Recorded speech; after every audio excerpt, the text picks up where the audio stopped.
Hello guys, welcome to our channel. जैसा कि आप लोगों को पता है कि लास्ट एक हफ्ते से हम लोगों का जो ये प्रोग्राम था, टारगेट्स प्रोग्राम बंद हो रखा था, फ्री गाइडेंस प्रोग्राम हमारा बंद हो रखा था एक हफ्ते से। तो आप लोगों को इस प्रोग्राम की वैल्यू समझाने के लिए कि आपको ये पता रहे कि हाँ भाई, टारगेट स्टडी का क्या महत्व है। जिस तरह से बच्चे ये बोल रहे थे कि भैया हम इसलिए सपोर्ट नहीं करते कि और दूसरों के भी मार्क्स बढ़ जाएंगे, तो आप लोगों को उसकी वैल्यू समझाने के लिए कि जब मैं आप लोगों के साथ खड़ा हूं दिन रात अपनी जॉब के साथ भी, तो आप लोगों को भी खड़ा होना चाहिए। इसीलिए मैंने वो सब किया कि आपको कम से कम वैल्यू समझ आए और आप लोग हमारे भी साथ रहें। चलिए आज मैं आप लोगों को बताऊं, सबसे बड़ी खुशी की बात तो ये है कि भाई हमारे पास टाइम बहुत ज़्यादा है और आप लोगों के लिए सबसे बड़ी खुशी ये है कि आपका 23 फरवरी मतलब 23 फरवरी के लिए हम लोग अपने आप को प्रिपेयर कर रहे थे। इसलिए बहुत जल्दी में टारगेट निपटा रहे थे, जिससे कि हमें बहुत जल्दी मतलब हम सोच रहे थे 13 फरवरी तक टारगेट निपटा के और फिर उसके बाद रिवीजन का भी टाइम देंगे। लेकिन अब आप लोगों को पता है कि अब आपके पास कम से कम 2 महीने का समय है। तो सबसे अच्छी है ये बात यह है कि आपके सर पे अब लोड नहीं पड़ेगा। जितना लोड पड़ना था वो पड़ गया, क्योंकि एग्जाम का प्रेशर आपके ऊपर भी था और मेरे ऊपर भी था। और मैं आपको अगर सच बताऊं तो बात यह है, एग्जाम देने आप नहीं मैं जा रहा हूं। मतलब सीधा सा यह है कि एग्जाम आपका नहीं होगा, मेरे कंटेंट का होगा, मेरा होगा। जो मैंने आप लोगों को पढ़ाया है, क्या उसमें से पेपर फंस रहा है या नहीं फंस रहा है, इस चीज का मैं बहुत ज्यादा ख्याल रखता हूं।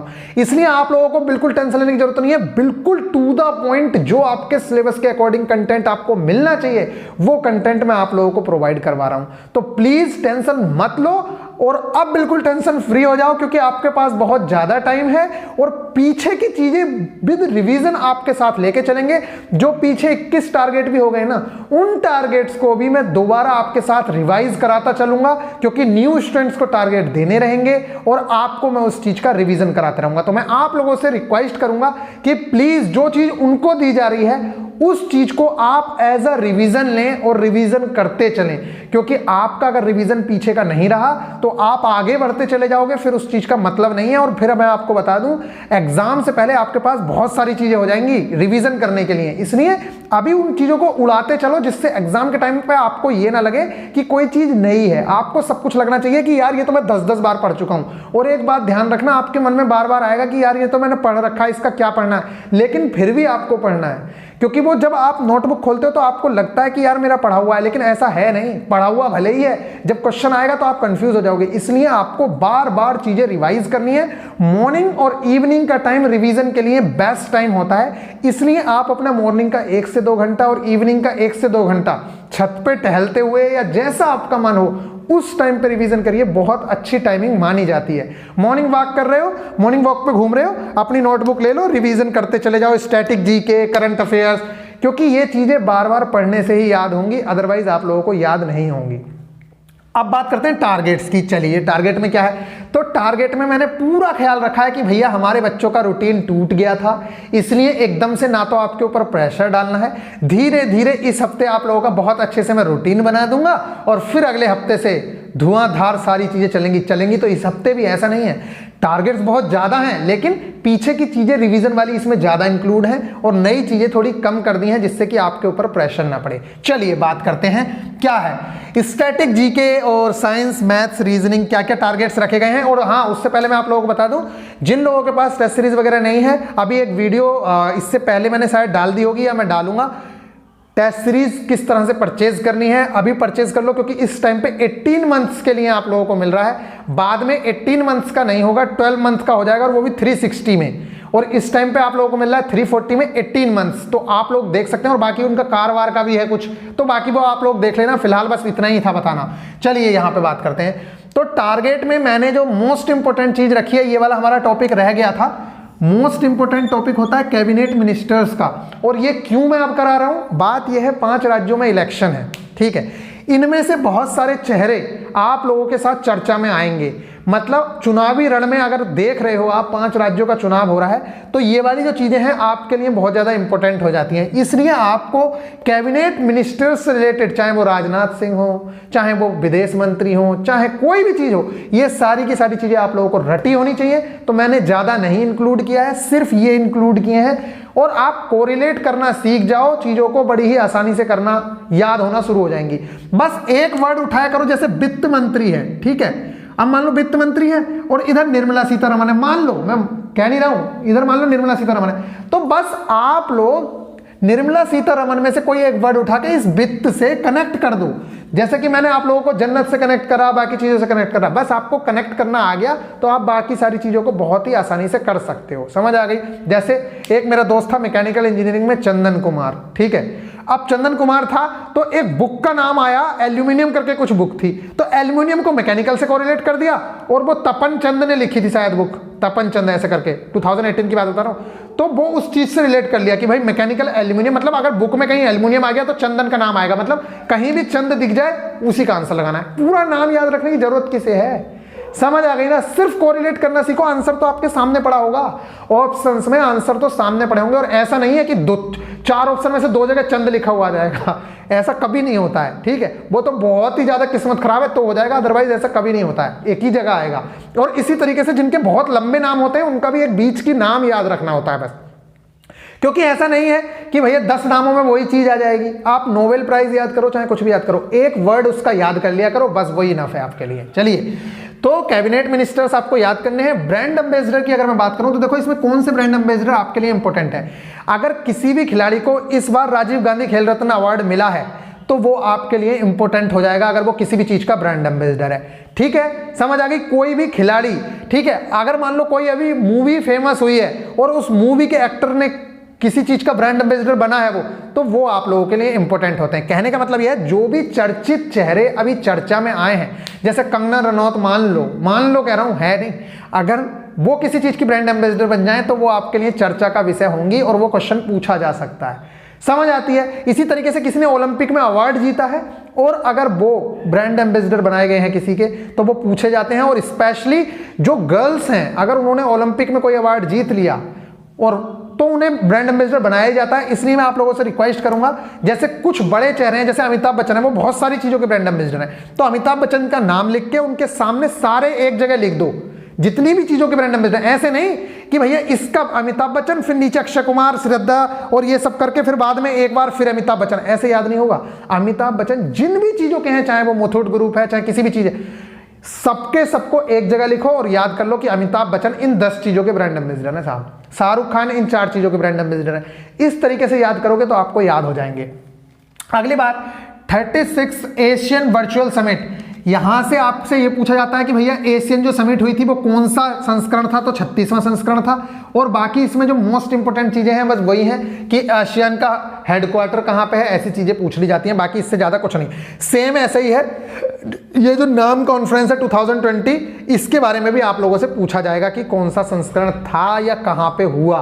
ये वाली चीज अगर आप लोगों को पता है तो बस आपका हो जाएगा। इनका कंटेंट मैं आप लोगों को प्रोवाइड करवाता हूं और आप अपने यहां जो मैं जिस पे मैं मार्क करता हूं वो मोस्ट इंपॉर्टेंट होता है, मतलब वो तो याद करना ही करना है। बाकी आपका मन है याद करो मत करो, लेकिन कर लिया करो, क्योंकि ज्यादातर चीजें अच्छी होती हैं, लेकिन उससे प्रायोरिटी में लिखा करो जिसे मैं मार्क करता हूं, ठीक है। वो याद करना कंपलसरी है, उसके बाद पे आपके ऊपर डिपेंड करता है। ईज ऑफ लिविंग इंडेक्स, ये मोस्ट इंपोर्टेंट है, मोस्ट इंपोर्टेंट। यहां से बहुत सारे क्वेश्चन पूछे जाते हैं और म्युनिसिपल परफॉर्मेंस इंडेक्स से भी।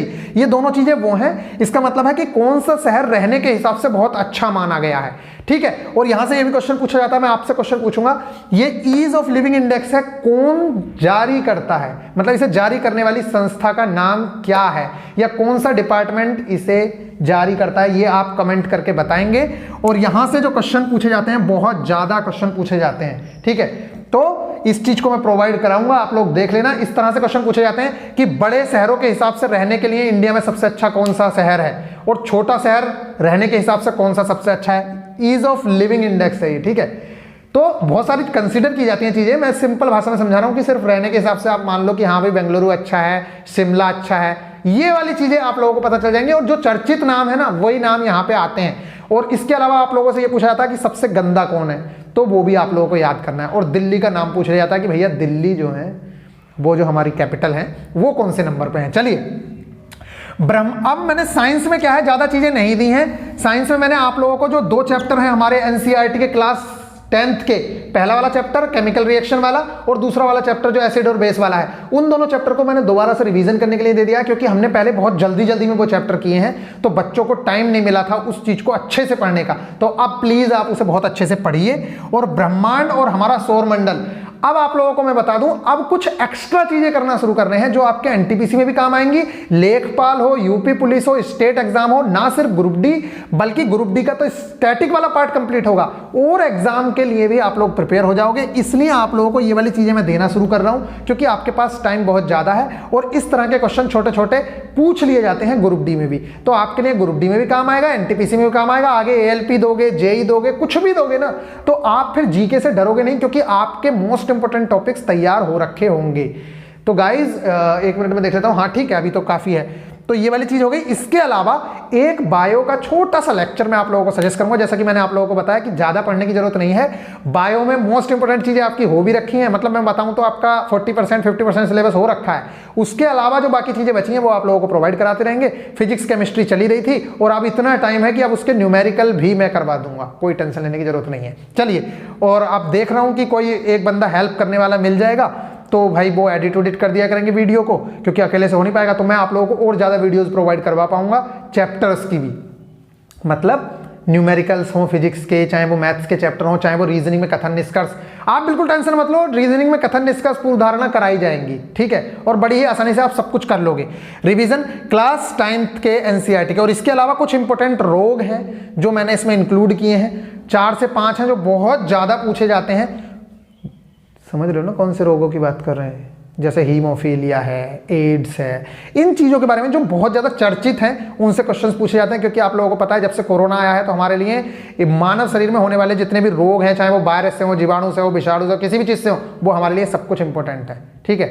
चलिए, अब मैथ्स में मैंने ज्यादा टारगेट रखे नहीं है। मिक्सचर और कंपाउंड प्रोपोर्शन जो आपने पहले से किया है उसी चीज को आपको दोबारा से रिवाइज करना है, क्योंकि मैं बिना रिवीजन के आगे नहीं बढ़ना चाहता हूं, क्योंकि रिवीजन के बिना सिलेक्शन होता भी नहीं है। आप कितना पढ़ लेना, जितना मन करे। जो लड़का पढ़ रहा है ना कि उसने पूरी किताबें खत्म कर दी हैं, उसे करने दो। आपने जितना पढ़ा है आप उस चीज को रिवाइज करते चलो, बस आपके लिए ये इनफ है।